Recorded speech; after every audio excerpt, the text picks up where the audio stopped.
Yes? We've put Mycenae behind us. King Lycomedes has joined us.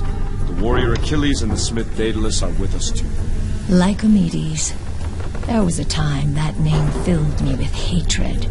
All the Black Tongues cursed him for his ruthlessness. Now, I think I'd like to thank him. I can bring him here. No, not yet. That might prove an unstable meeting.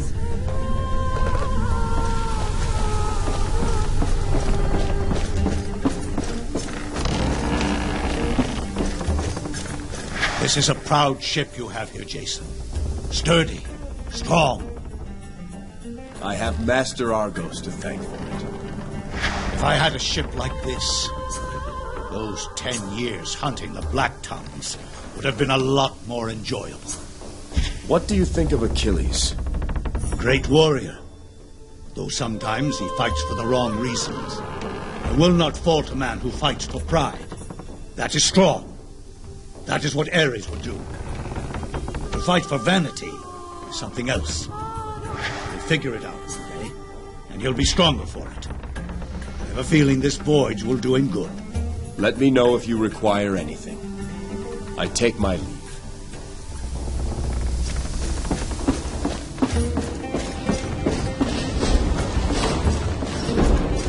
Jason, I've been thinking about that armor I made for your arena trial.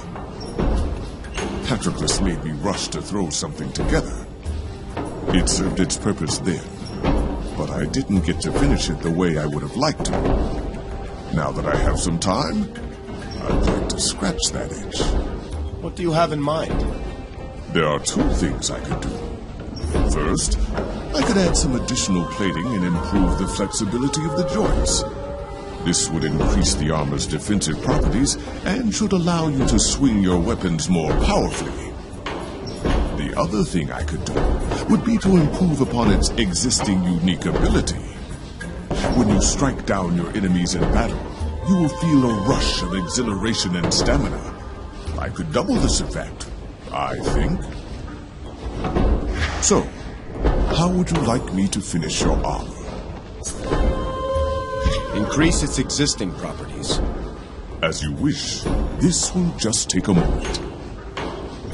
There. Now that is something I can be proud of. Your skill never ceases to impress, Daedalus. How can I thank you? You've done more than enough for me, Jason. Consider this a sign of my gratitude for taking me aboard the Argo. May it serve you well.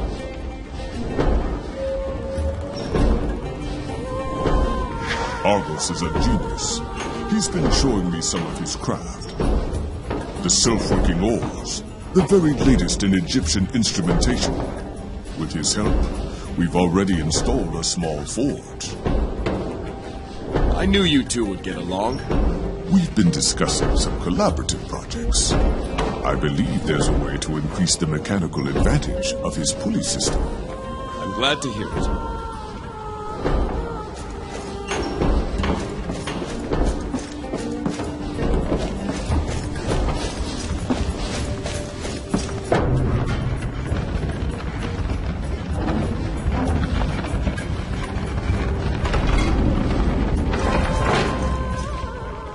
We've put Mycenae behind us, but the time's come to set our course.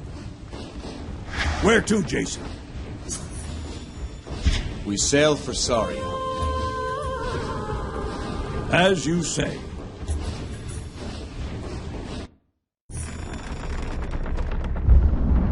Listen closely, Skiav, for if I'm forced to repeat this, for me to your replacement.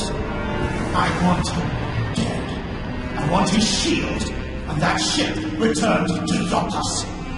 We have agents close enough to reach Saria before them. See that they are there to welcome him.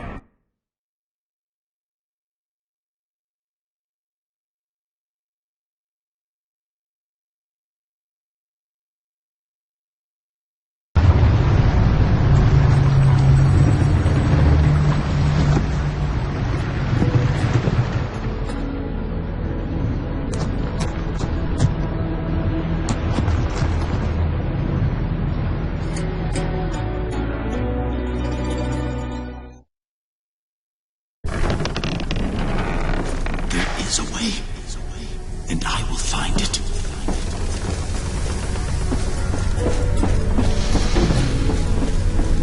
Yes, Jason. We've arrived at Saria.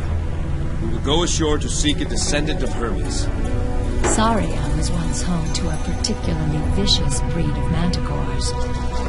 Some of the Black Tongues would often scheme of coming here to trap and breed them. Did they? Not that I know of. Saria is so remote, I don't think anything ever came of it. I'll be here if you need me. As always.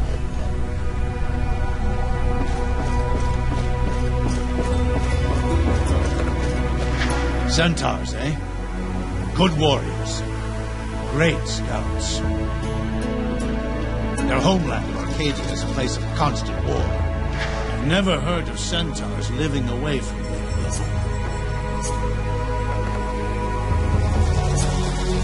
Tell me of your own deeds. How Ares favored you in battle. I remember the first time Ares came to me in battle. It was against the Corinthians. Damn olive eaters. Most of our ships hadn't even hit the beach. I was young, stupid, and starving for glory. As soon as we landed, I took a company of men and rode for the enemy camp. Before we knew it, we were surrounded by them. They fought like rabid dogs. There were so many. My standard bearer took an arrow to the neck. Young kid, 15. Sight filled me with such fury. A red mist descended upon the field, and I felt a tremendous surge of power. Alone, I charged into the thickest throng. The only sound I heard was the crack of Corinthian bones beneath my mace. Turns out, without even realizing it, I fought my way to their general and sculled him. Before my armies ever showed up, the Corinthians fled the field. That was the power of Ares. Tell me of your own deeds. How Ares favored you in battle. I remember this one time, fighting the Black Tongues and their Ionian mercenaries in the Cyclades. Now they had this one warrior, real terror, fastest swordsman I'd ever seen. So he calls me out, single combat to decide the day. Normally, I don't like such challenges. It robs my men of their chance for glory. But this Ionian was too good to pass up, so I accepted. 2 times we engaged, and 2 times I came away cut. Did I say he was fast? Like frightened quicksilver. What did you do? I got angry. I called to Ares. He let my fury wash away all pain, all feeling. So the next time the Ionian came, I exposed my side to him. Naturally, he took the bait and ran me through. Oh, I let him bury that sword deep in my side. I felt nothing, and there he was, nice and close, and his sword stuck in me. I crushed his skull like a grape. I tell you, I heard Ares laughing as I passed out. Tell me of your own deeds. How Ares favored you in battle. Did I ever tell you of the time I fought in the arena? You were a gladiator? For a day. I was just a boy, 16 or so. My father had forbidden me from fighting there, but the cheers of the crowd were too great a temptation. So I disguised myself as a Thracian soldier and entered a Macedonian melee, every man for himself. Things started well enough. I killed 3 or 4 men, all much older than myself, before this Minoan sculled me from behind. As I sat there, trying to remember my own name, Minoan dispatched the rest of the field. Then he came back to finish me off. He looked up to the royal box for approval. There's my father, my life hanging in his decision, He gets up and addresses the entire arena. And what did he say? This little whelp is not worthy of a warrior's death, here beneath the gaze of Ares. Let him live, and he can learn the shame of his defeat. The crowd whistled and jeered me off the floor. I swear, I saw a smile play across the face of Ares' statue. Later that night, my father sent up a skin of Thracian wine to my room. I guess I hadn't fooled. Tell me of your own deeds. How Ares favored you in battle. I'll tell you of the one time Ares spoke to me directly. It was after I returned from the oracle with Alcime's prophecy. I hadn't given it much thought. It seemed a bunch of gibberish at the time. One night, as I slept, Ares came to me in a dream. He appeared as a tongue of flame and said, "Will you sleep while your babe is slaughtered? Rise up, king of Mycenae. There are adders in your house." I woke in the midst of flames. A torch had been upset and caught fire to my bed. I grabbed the fist of Ares and raced for Alcime's quarters. I arrived just as the Black Tongues were creeping into a room from the balcony.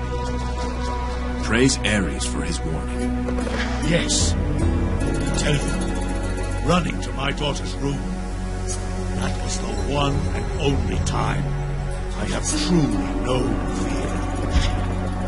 Tell me of the aspects of Ares. The crushing mace pleases Ares best.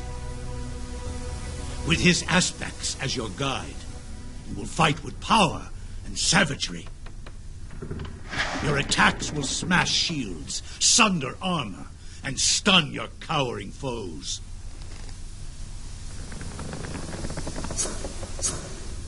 Tell me about Ares.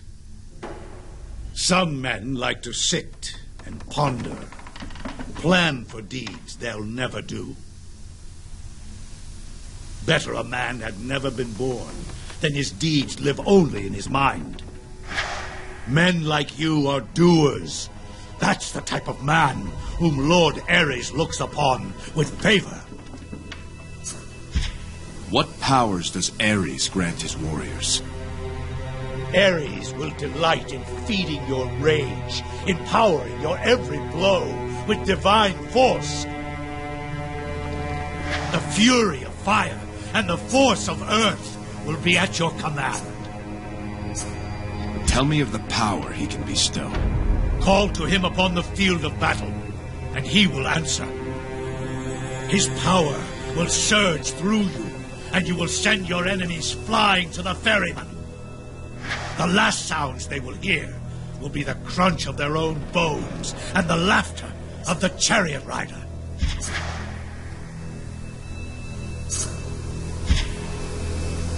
Tell me of the aspects of Ares. The crushing mace pleases Ares best, towering foes. What powers does Ares grant his warriors? Ares will delight in feeding your rage, empowering your every blow with divine force. The fury of fire and the force of earth will be at your command. Tell me of the defense that Ares offers. Call to him in battle, and let the fire of his rage sear away all thought of fear.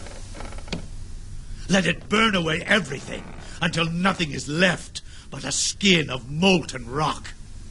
Then laugh with the chariot rider as your enemies try in vain to pierce that stone armor.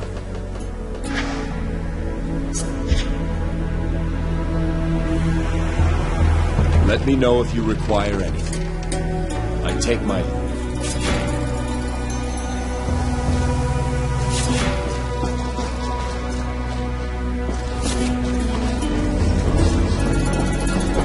Finally, a chance to get some work done. You've no idea how difficult it is to level something when you're being tossed about by waves.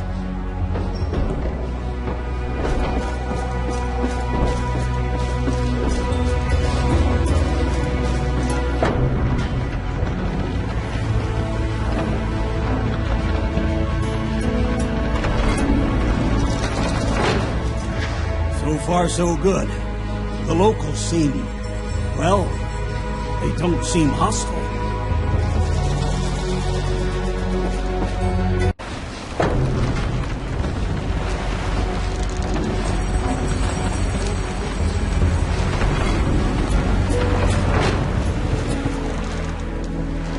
There's two kinds of centaurs.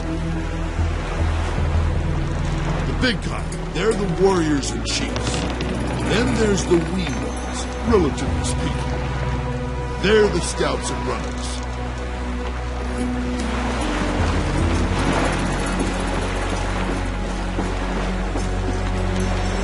Let's play again. You were cheating. Cheating? How so? Your breath carried on the wind and distracted me. Really? Well, perhaps Jason would care to join our game. What are you playing? A small game of wits, of memory. How does it work? We each take turns naming a god of Olympus. You must answer quick, or forfeit your turn. The first to repeat a god already named, or the first to take too long to answer, loses. Be warned, Jason. I have an excellent memory. Let's play. Excellent. As the newcomer to our game, we'll start with you. Ares. Artemis. Apollo. Zeus. Athena. Hera. Dionysus. Hephaestus. Aphrodite. Demeter. Hades. Poseidon. Hestia. Hermes. Ares. That's already been said, Achilles. This game's for children. Memory's overrated. Well played, Jason. Horsefolk. Vicious things in my experience. They eat babies, you know. I've never heard such tales. Oh, yes. They love the taste of human flesh. It's quite well known on Mycenae. These on the docks appear no threat. At least not yet. Likely a ruse. I say we spear them where they stand. They've done us no harm. If there's to be a fight, they'll make the first move. There are satyrs here on Saria, cruel and vicious. Why aren't there more satyrs like you? Oh, I'm not so different from the others. We share the same fundamental nature, at the heart of which is the uncontrollable pursuit of our own desires. Their desires are just more limited than my own. Your desires, as you put it, consider more than just yourself. I'm not sure altruism exists. Can we have a completely unselfish desire to help others? Let us pretend we're two rival shepherds, and we're beset by a ravenous wolf. If you betray me by opening my herd gate, the wolf will eat my entire flock, but spare all your animals. If you don't betray me, but I betray you, the wolf will eat your animals and spare mine. If we both betray each other, the wolf will glut on both our flocks, and we will each lose half our beasts. If neither of us betrays the other, the wolf must feed while our flocks graze, and will each lose only a tenth. So what would you do? Betray me or not?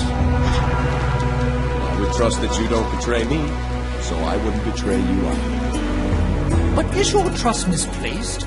You see, I'm best served by betraying you, whatever choice you make. If you chose to betray me, then I'd have lost all my flock, unless I betrayed you in turn. If you chose not to betray me, as you did, then I can keep all my flock by betraying you. How can altruism succeed when it is always the worst of choices?